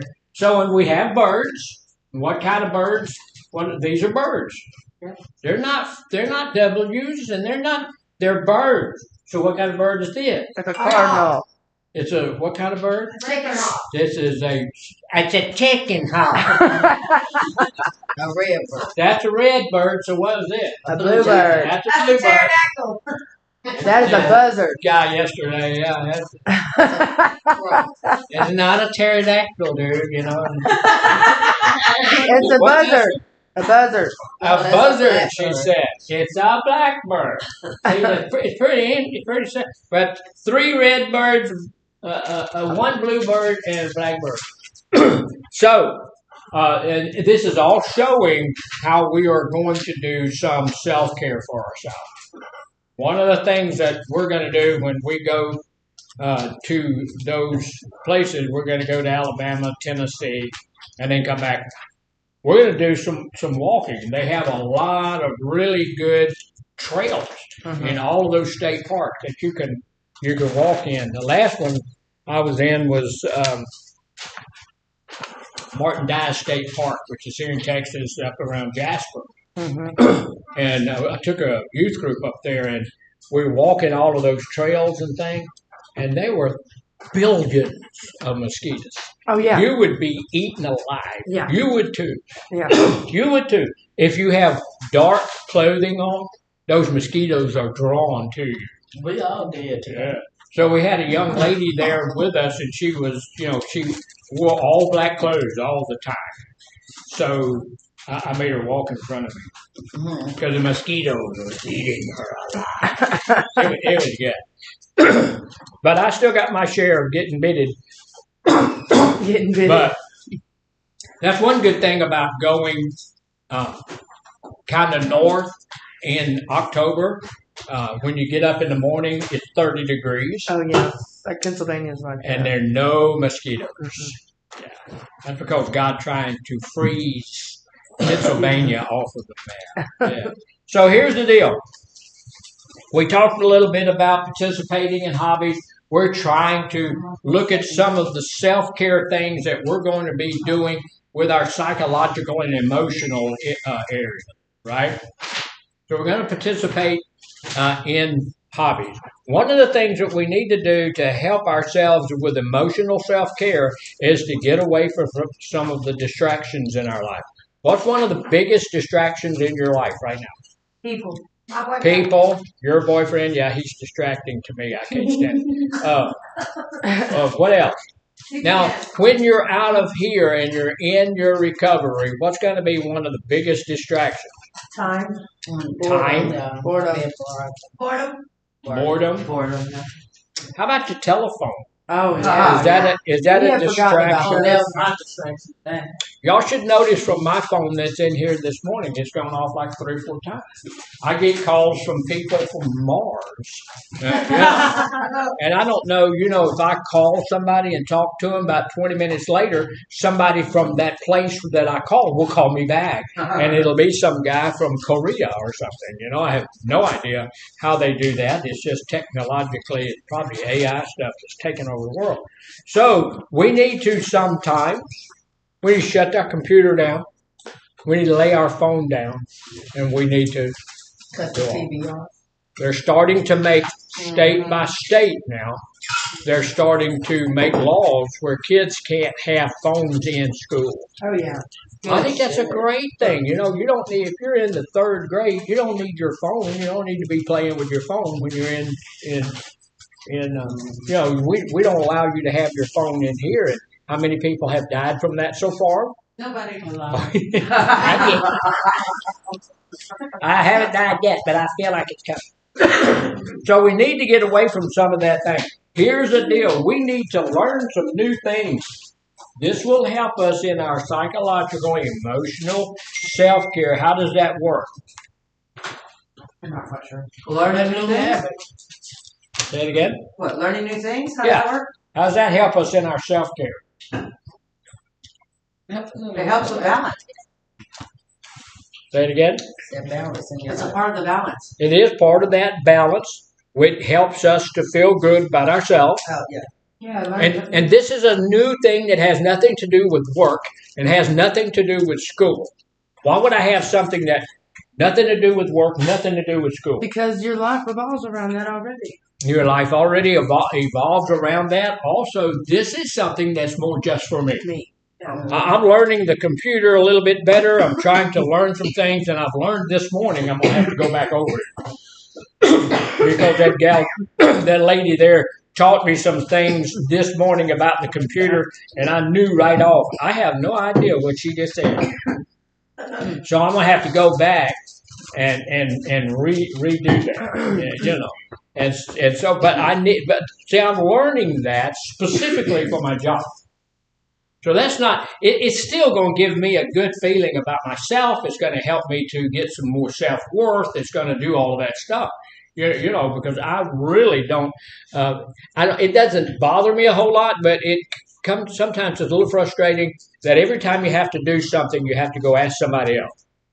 And I'm looking around the class to see who's the youngest person in there because I know they're going to know. Yeah, she's going to know. We have a gentleman, and he knows who he is. He sits right on the front row in case he needs to help me. But whenever I need computer help, you know, I'm like, hey, and he'll come up and give. But is that a good plan? Yeah. No, because he's going to get out of here. I told him he's going to have to stay in treatment for the rest of his life, you know, but he's going to get out of here. So I need to do that. But I'm learning something new. And although it is for me, it is also for the job, right? So I need to learn something that is just for me. What can I learn that's just for me? How to knit. How to knit. They don't want to know how to what? Your prayer life. Prayer life, yeah. You know, that's something that you need to get involved in to expand your prayer life. Take a college course on computers. You can take a college course on computers. There's all sorts of places out there now. Goodwill will teach you how to do some IT work and stuff like that. When I go, my next time to go flying, I'm going to practice recovering from a stall. That's a good thing to know. You know. Yeah, well, you're going to fall a little bit, but you know, you need to know how to get that thing unstalled and all of that kind of stuff. It's not a good feeling when your airplane's like that going down. So sometimes you need to express your feelings in a healthy way. How do you express your feelings in a healthy way? Say it again. Journaling. You can do that. Journaling. You need to talk to other people. You need to have somebody that you can talk to, creating some art, and it does say journaling. So we need to be able to express. Is it important for you to be able to express your feelings? Yes. It is. Sometimes we find that hard to do. If we're not used to it, if it's not something that we do on a normal basis, we have a little bit of a problem doing that. You know, but I need to be able to tell the people in my life how I'm feeling. You know, sometimes about stuff that they've done in my life, or about stuff I've done, or about where I am in my life at this point in time. And if I can't tell it to somebody, then I can journal about it. Yeah. Write it down. You know, I know people who have done so much journaling that I've recommended that they make it a book. Mm-hmm. You know, I mean, man, that's your whole life, and who knows you better than you? If you write a book about your life, will it become a New York bestseller? No. Maybe. It could. I don't know. Probably. The probability is that maybe not, but it's going to be. Who are you writing it for? Herself. Writing it for yourself. I just finished a book about a week ago. Mr. Farmer wrote. Very, very good book. Very, very good. It just tells his story and tells the story of, you know, the facilities he started and all of that kind of stuff, and it's just really inspiring. And so, you know, you can write a book about your life. And so, you know, you're the one that knows the most about your life if you wanted to do that. Go on vacation. Yeah, that's going to help your psychological. How's that going to help your psychological or your emotional self-care? How's that going to help that? It can relax your brain. It's going to relax your brain. I think that's it. You know, they're going to relax her brain. How old are you? 27. 27. So her brain's been as fully grown at 25, and now she's gonna need. Relax that She needs to relax that brain Relax a little bit. Yeah, and look, it says go on vacation or go on day trips. It helps you unplug. Just for a minute, unplug from all of the stuff that's around you, relax, calm down, take a look at things as you're. I love to just drive through the countryside, look at the trees, look at the grass. I thank God for the grass and the trees and the rain and the clouds. I think his favorite color is green because almost everything's green. Grass is green, trees green, bushes are green, everything out there green, and. So I love to do that, and it will just let you unplug from the job. It'll let you unplug from the kids. It'll let you unplug from the house. Yes, ma'am. At church, where that's one of their sayings one of their things is unplug, recharge, and then replug. Yeah. Okay. Yeah. Something like that. I don't know. That really makes sense. Well, it don't make sense to me because how can you unplug and recharge? You got to plug up to recharge. Well, that might be unplug, plug back, and recharge. Something like that. Something But like we that. do need to recharge, unplug, and we do need to charge ourselves back up. And the way that and unplugging, I know that sounds oxymoronic, but unplugging is how you charge your batteries back. We're not talking about the telephone or anything like that. We're charging our own batteries back up. Yeah, our spiritual batteries. So here's the other thing. Do something comforting. Right now, I'm rereading a book. I probably have 1,000 books. I'm a voracious reader, but I'm rereading a book about Japan.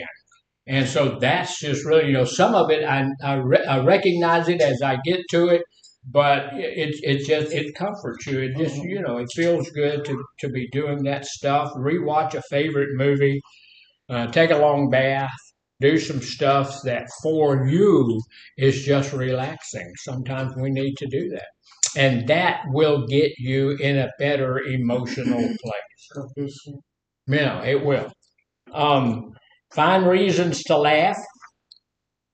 I always do. Yeah, find reasons to laugh. That's a good thing, right? Laughter's the best. We were in church the other day, and we had a whole bunch. This was about 6 months ago, but we had a bunch of our older folks out there were looking like they've been eating pickles. So I told them, okay, we're just gonna laugh, and they all looked at me like a nutcase. So I said, I'm going to laugh until everybody's laughing. And so I started laughing, and after a while, they just started laughing. So you can laugh anyhow. You don't have to have a comedian tell you something funny for you to laugh. God put that in you to bring down your blood pressure. When you laugh, everything regulates itself. So we need to find reasons to laugh. I mean, go and look at yourself in the mirror. That gives you something to laugh about, right? Okay. All right. One of the other things we need to do to help with our self-care, with our emotional issues, is talk about them. Talk about our problems. Talk about the stuff that's going on. Find somebody in your life that you trust that you can do that with, right? All right, overall psychological and emotional self-care, we need to look at all of that stuff and make sure that we're doing all of that stuff and not letting it go. What if there's something on there we really don't want to do? What do you do? Self-talk. Hmm? Do some self-talk to motivate yourself. Maybe do some self-talk, help motivate yourself, or what? Well, I ain't gonna do it today. Yeah, I'm not going to do that. I'm not going to do that right now. I know I need to do it, but I'm not going to do it. Say it again. That's procrastination. Yeah, but we don't want to be a procrastinator either. So what we do is we say, I'm not going to do that right now. When am I going to do it? Never. If you don't do it now, you're never. I actually say if you don't do it now, you're never going to do it. That's true. Unless you make an appointment. I know I need to exercise. Don't feel like it right now. Not going to. But at 2 o'clock tomorrow afternoon, I'm going to exercise. So You make an have appointment to with have yourself. a time. Look, here.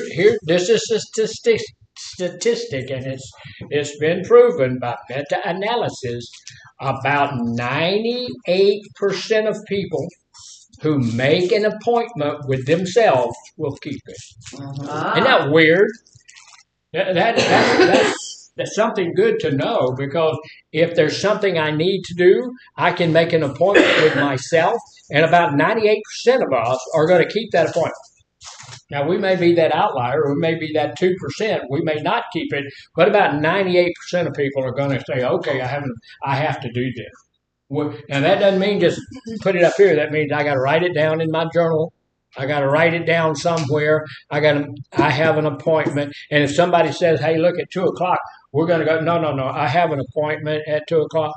You don't have to tell people you have an appointment with yourself. You have an appointment. That should be enough for anybody, right? Okay, now next, how about social self-care? What are we going to do socially Choose to the right take care friends. of ourselves? Say it again. Choose the right friends. Choose the right friend. How you going to choose the right friend? By doing the right thing. By doing the right thing. Of course, you got an answer for everything. So, real quickly, what determines who you're going to spend the rest of your life with? You determine that? Anybody got a better answer? The things you do. The things you do? That's pretty close, yeah. Get involved in something. Getting involved with, so, see, we taught this. We taught It this. depends on who you choose to be around and what you do. Or what they Depends do. on who you choose to be around and what. See, we taught this in him, but nobody remembers nothing. So, we're going to have to start charging more. I can see that. Proximity. What does the word proximity mean? Within range. Within range, Or just like you said, the people you hang around with determines who you're going to spend the rest of your life with. If you are an avid bowler and you're at the bowling alley 5 days a week, there's a pretty good chance you're going to marry up with or hook up with a bowler. Right? Pretty good chance. If you hang in the bar, guess what? You're gonna end up with a drunk. She said you're gonna marry a drunk. Okay. Yeah. You're gonna be doing whatever group of people you're stay with the most, that group of people are that's the one you're going to find somebody to hang out with. So spend time with people that you like. That's a good point, but we need to be a little bit cautious about that, because some of the people that I like, I don't like. You know what I mean? Some of the people that I like, I don't want in my life. Charlie Webb's a good friend of mine, or was when I was a kid, but I don't want him in my life. He's a private detective in Mississippi, and he's still in his addiction. Yeah, so I don't want him in my life. I like him. He's a good guy, and I don't want him in my life. So maybe I want to spend time with people that I know are positive, right? I want to make sure that the people that I'm hanging out with are positive people. If I have somebody in my life that I think maybe it would be okay if this person was in my life for the rest of my life, is that somebody I want to hang around? Sure it is, because that's the person. But if you look at that person and say, you know what, I don't think I want this person in my life all the time, then I don't need to be around that person, because they're not that positive, sober person who can help me stay in my recovery. So call the right friends and family who are far away. That helps. Social stuff. You need to be, you need to stay in contact with family and friends that are living in Colorado. Mm-hmm. Just so you don't talk to them about how the dope business is going in Colorado. Stuff like that. Have stimulating conversations. Figure out some stuff that you really like to talk about and then talk about it. So if you're going to do that, you've got to have people in your life to talk about it with. Yeah. Right? Yeah. Meet new people.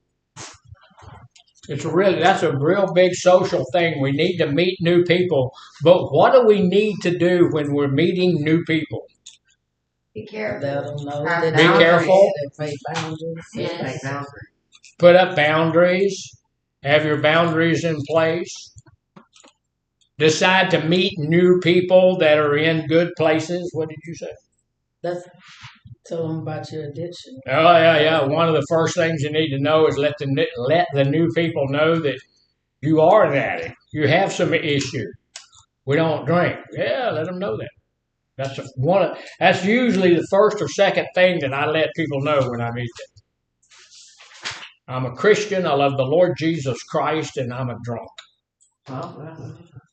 I did start letting people know that, but they were telling me that wasn't a good thing to let be known about yourself. Say it again. They were saying that's not a good thing to let be known about yourself in the beginning.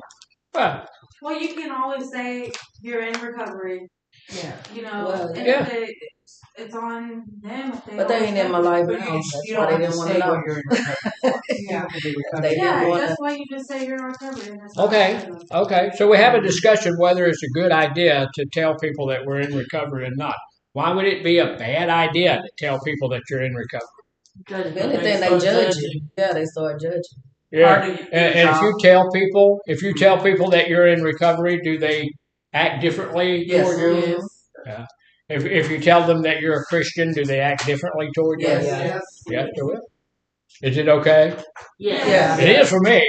Look, I'm a Christian in recovery. If you want to treat me differently, that's a good thing because I don't want you drinking around me and I don't want you using all of this kind of crazy stuff around me. I don't want you doing all of these things. You know, I don't want you doing sexual things around me and I don't want you using all of that kind of profanity, not because I'm better than you, but I just don't like it. I'm trying to honor my God by the way that I do things, and so I don't want you over here being dishonorable around me.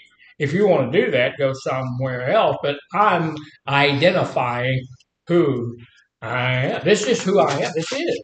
I'm being what? What is the first thing we have to do in our recovery? Be honest. Be True to thyself. Yeah, honesty. And what does your mama tell you about honesty? It's the best policy. And honesty is the best policy. I always do. I let people know. Now, is it your business whether you do it or not? Yes. Yeah, you can keep it hidden for the rest of your life. No, really, I ain't got no problem. Okay, all right. One of these. Well, why don't you have a drink with us? Well, I'm just antisocial. It's all it is. I'm just like that there. You know, people know better than. And I tell you, I probably told this story 1,000 times, but I only have 4, so I have to tell them over and over again. I go to little things that my son-in-law and my daughter put on, and we barbecue and we do some things, and his family will come up. They're all drinkers, and they'll all be drinking, and there's this one guy, he'll come over after he's had 3 or 4 of them. He's not walking real well anymore. He'll come over and tell me, he said, I know you're a preacher, and all that stuff. You don't drink, but I'd like to offer you a beer anyway. Okay. You're an idiot. Yeah, I'm in recovery. I don't.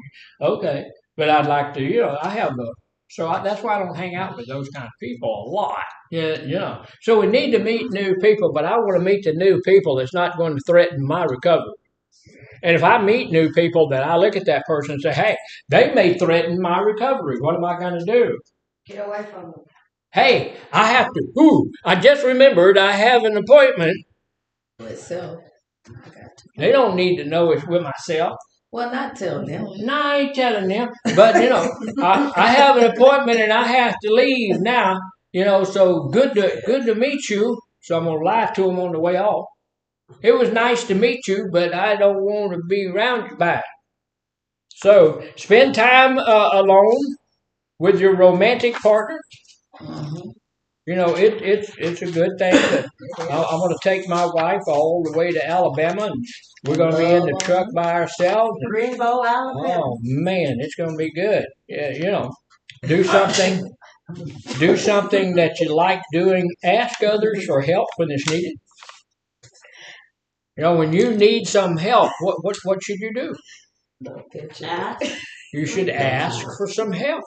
That's why we go to group. That's why we have counselors. That's why we have sponsors. That's why we have other people in our life. It's not a bad thing to go tell. How you going to tell? Well, we're back to the other thing. But how you going to tell somebody you need some help when you're lying to them about who you are? Yeah.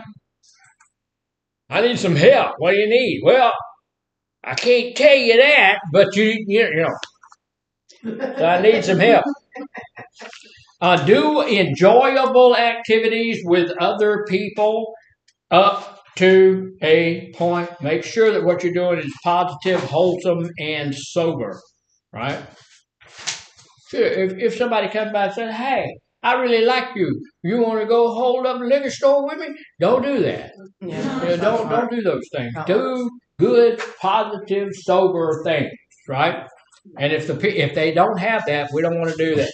That's social self-care. Keep in touch with old friends. What's the caveat to that? Yeah, sober friends. We talk all the time about staying away from old people, places and things, right? So if those old people in your life still use, you don't need to be around it. How many people still have using friends? There. And went up. And then back down real quick. So tell me this. We had like 4 or 5 people in here still have using friends. Why do we have using friends? Because we're just ready to go back out. And I love me. Say it again. I haven't cut those ties yet. Because my friends haven't found recovery yet. Your friends haven't found recovery yet. You haven't cut those ties yet. What was yours? Because you're just preparing, you're just ready to go back Yeah. out to life. Yeah. Usually, we are keeping our using friends because that's our supply point. When we get back out of here, we're going to go right back to that person and say, you know what, I can't be around you no more because I love you now. And before you leave, you're going to be hired a kite. Yeah. Because we're still keeping that connection. And you need to break that connection. You say, so socially, keep in contact with those old friends who are in recovery. And then you're not going to have an issue if those people are in recovery. If they're not in recovery, what should you do? Stay away. Stay away from them. But look, there's 8 billion people on the face of the earth. You remember when you made friends with those guys? Yeah. You could probably do that again. There's probably other people out there. If you do what we talk about on the physical thing and watch things and put stuff on, and do that, they sell gallons and gallons and gallons of perfume and stuff like that. So if you can't wash it, hide it. And then you're probably going to be able to make other friends. You're probably going to be able to make friends who are more positive. So we'll work on that a little bit. We have 2 other areas. We may not get them all done today, but that's okay. We have 2 more days in the week, right? Yes, sir. But we're going to look at this one. This whole week's been about spiritual self-care, been about spiritual things, spirituality in recovery. So this is spiritual self-care. This is how we're going to deal. This is how we're going to do some self-care to keep our spiritual life where it's supposed to be. One thing is like this lady here is doing. Spend some time in nature. Mm-hmm. I love it. I'm outside a lot, and here's the deal. I really, really, really like nature, like trees, grass, all of that kind. I don't worship nature. I worship the God of nature. But when I look at the nature, I can see God in that. Mm-hmm. And I get closer to the Lord every morning. Look, I'm up very early, and I'm looking in the sky. This morning, It wasn't all that fantastic, but yesterday, I mean, there were all kinds of stars you could see when I went out, and there was a little bitty half moon, and it was just a beautiful thing. So, that's just great when you're out there looking at trees, and when we go up in the mountains, there's waterfalls and trees, and I watched a squirrel try to kill himself running from tree to tree. To watch the sunrise and So set those are is just, beautiful. yeah. Just spend some time out there, and that'll get you to a spiritual place if you will allow it. Mhm. Yeah. So do that, and then meditate. What do you meditate on?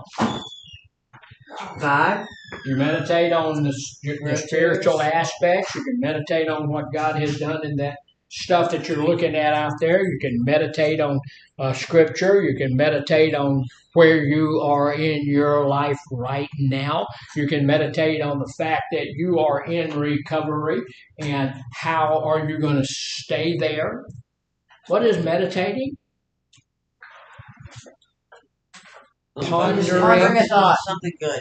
Deep, deep thoughts Yes. about a subject, pondering the imponderable, thinking deeply about whatever it is. That nutting group. don't be doing that. Don't be meditating in group. Pray. Uh-huh.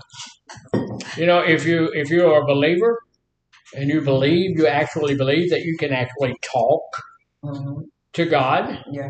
Do it. Do it. If you could talk to the governor, you would be honored to do so. You would go to the governor and say, "Hey, let me tell you something, buddy. If you could talk to Mr. Trump, you would go do that. You would be honored to go do that. If you like him or don't like him, you'd still look. That's the highest office in the land, and you would feel great about doing that. You can actually talk to the God of the universe, but we don't do it very often. So we need to.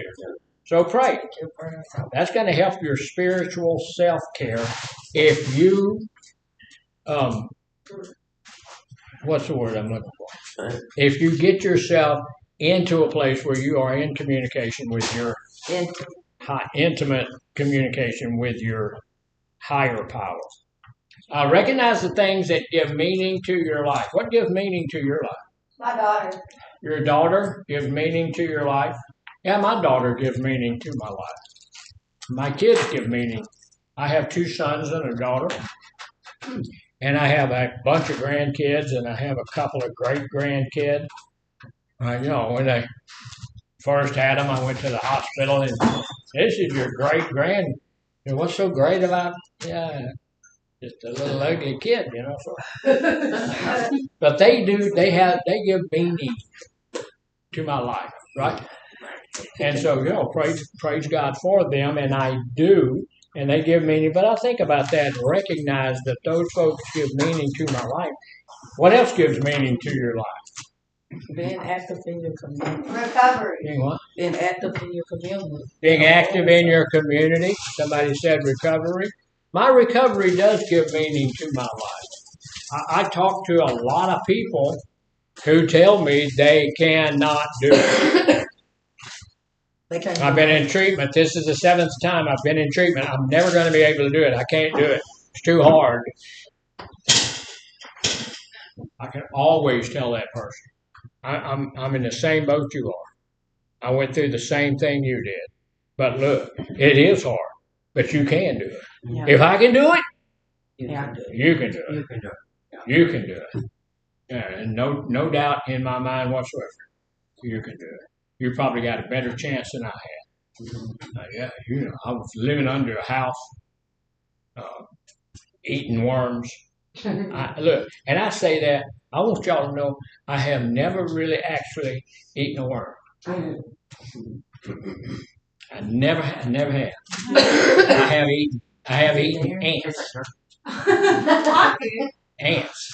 Back in the Army, when they take you out on maneuvers, give you a candy bar, you cut the candy bar into 4 or 5 pieces, and you lay it on the ground, and ants will cover it.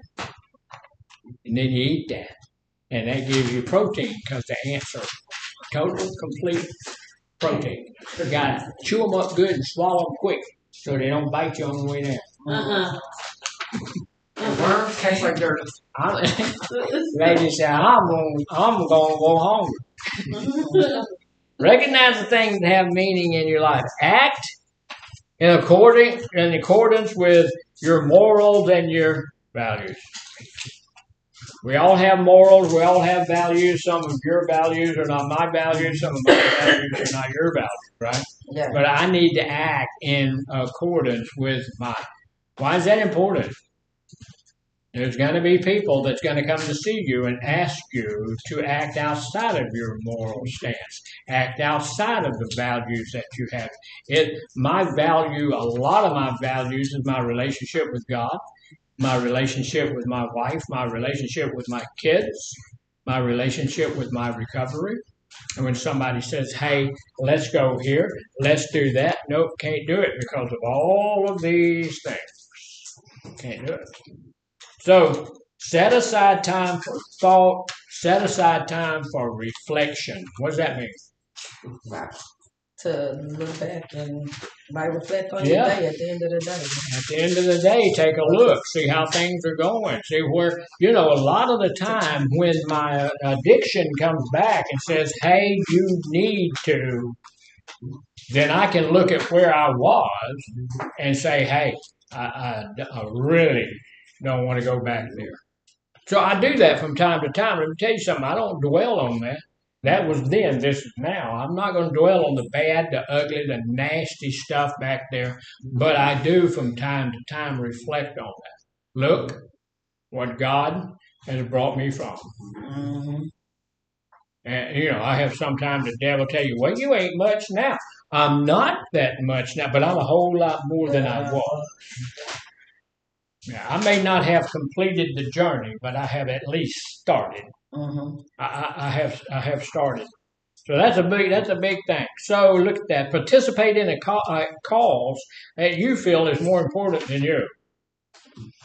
What do you feel is more important than you? I participate in a cause. One of the things we have at our church is a food basket. Mm-hmm.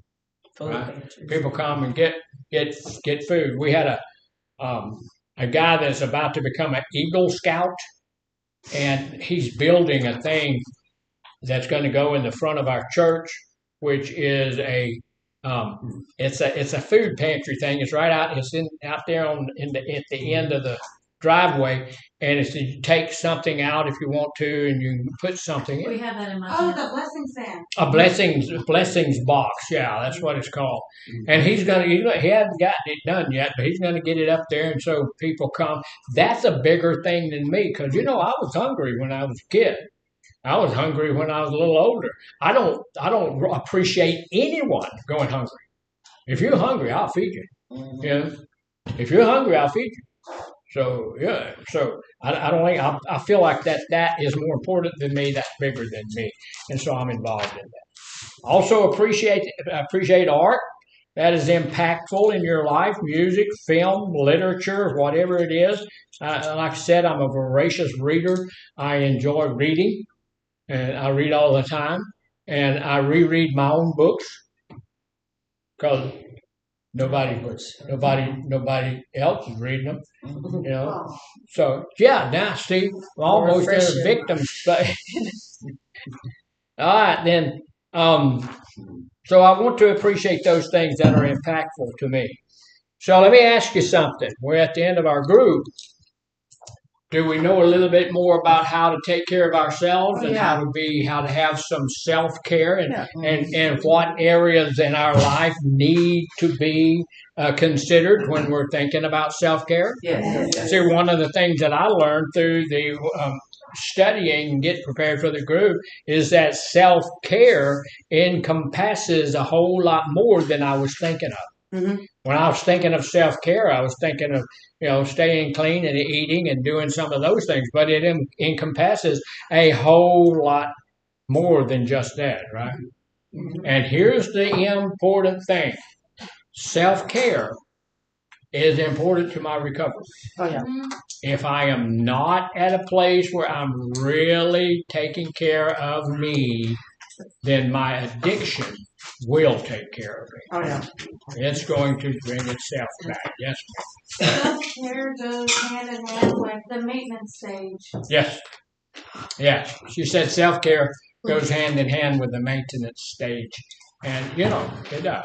And so, all right. Questions, comments, or snide remarks? No, but thank you. Thank you for everything. Yeah, Thank you. we're grateful for your lessons.